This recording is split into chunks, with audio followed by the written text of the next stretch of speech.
L'chaim velivracha. Kvod Rabbanim, Rav Mouler, Rav Shalom Gourevitch, Rav Mendy Nemanov, Monsieur le Grand Rabbin de Lyon, Kal Kadosh.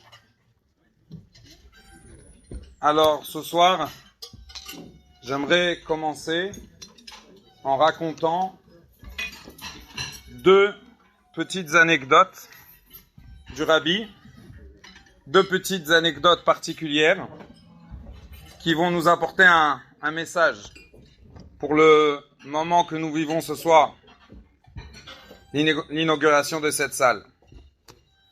Vous savez, lorsqu'il s'agissait de demander des brachot au Rabbi, les gens avaient l'habitude de demander des brachot, mais on savait qu'il y avait des moments particuliers, des moments propices pour avoir une bracha et qu'elle soit plus facilement exaucée.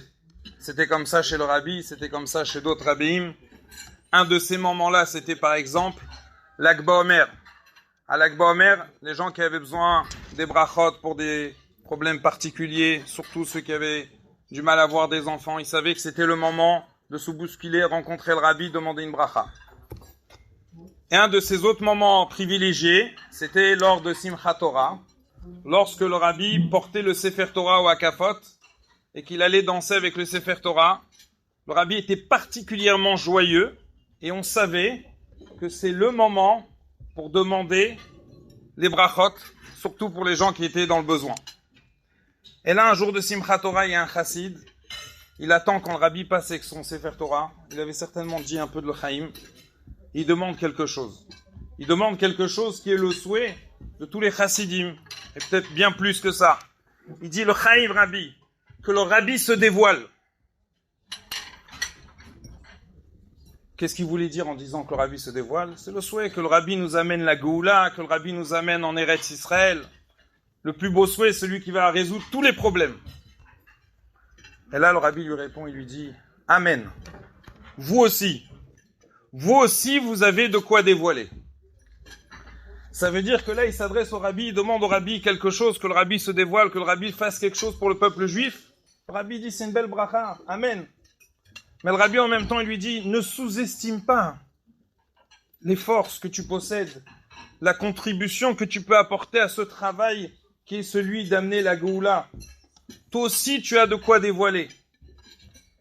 Et ça, c'est ce que j'aimerais élaborer ce soir, c'est cette confiance que le Rabbi il a en chaque juif.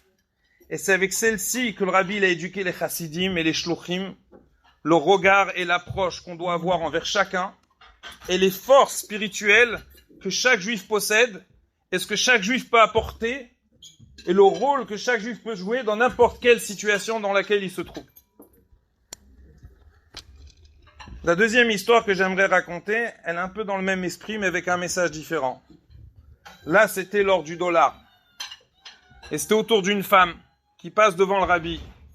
Et elle, à son tour, elle demande la même chose. Elle dit au Rabbi que le Rabbi se dévoile.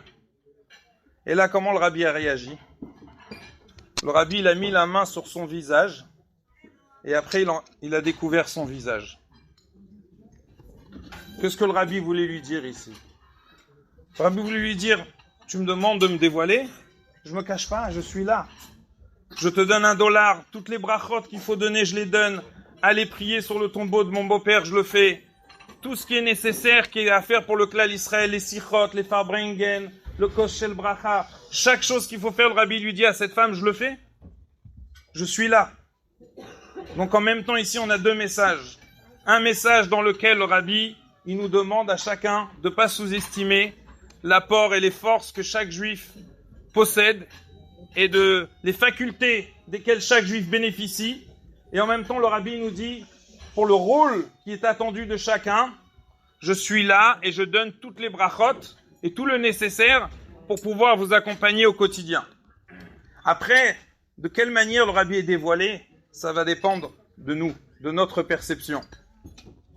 Ce soir, on célèbre l'inauguration à la date de l'inauguration du Mishkan, du sanctuaire dans le désert. Le jour du 1er Nissan, lorsqu'il y a eu l'inauguration, il y avait les 12 chefs de tribu, ils ont pris une initiative d'amener à tour de rôle chacun une offrande. pour inaugurer l'hôtel de Misbéach. C'était une très belle initiative.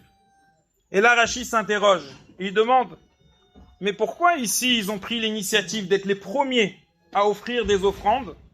Et lorsqu'il fallait amener les dons qu'Akadosh Baruch Hu il avait demandé, l'or, l'argent, le cuivre, qu'il fallait amener la contribution pour le Mishkan, on raconte qu'ils ont été les derniers.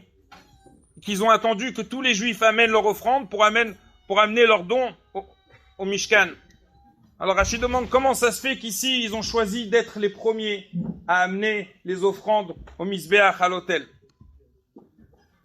Mais la question que Rachid demande, elle est étrange.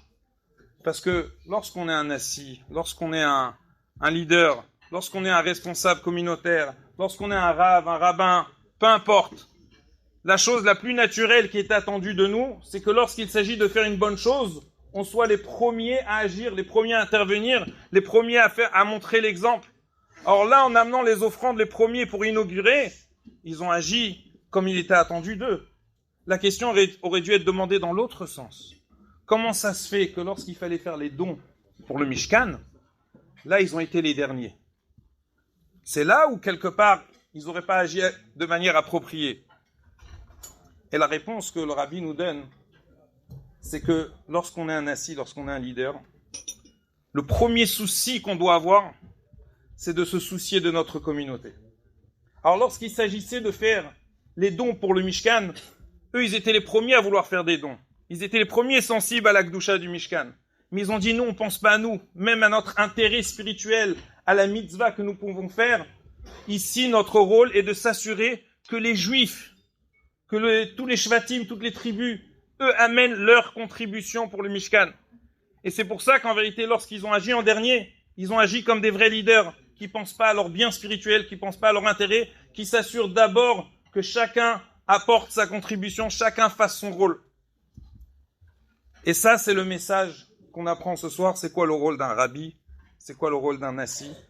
Et ce rôle-là de rabbi, de nassi, depuis le premier jour, le 10 Shvat, en 5711, que le rabbi a pris la Nessiout et que le rabbi est devenu rabbi, la vie du rabbi, si je peux me permettre de vous dire, était consacrée jour et nuit, matin, midi, soir, pour le Klal Israël, pour les Chassidim.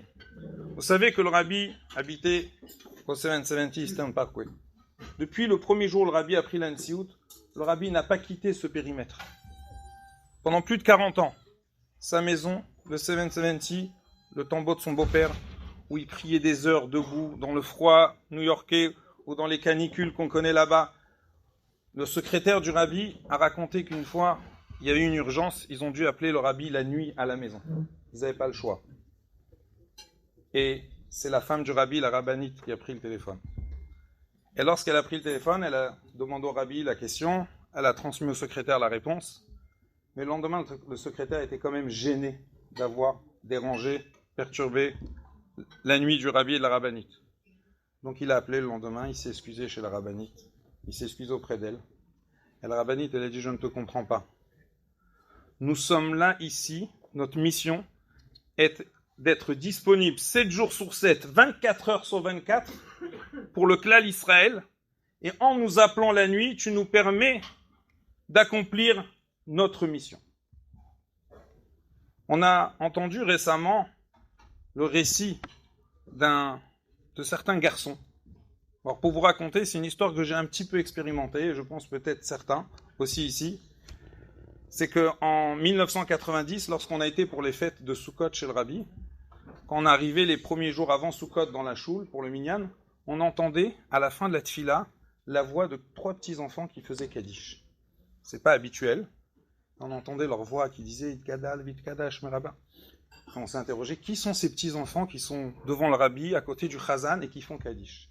Malheureusement, ils avaient perdu quelques jours avant leur père.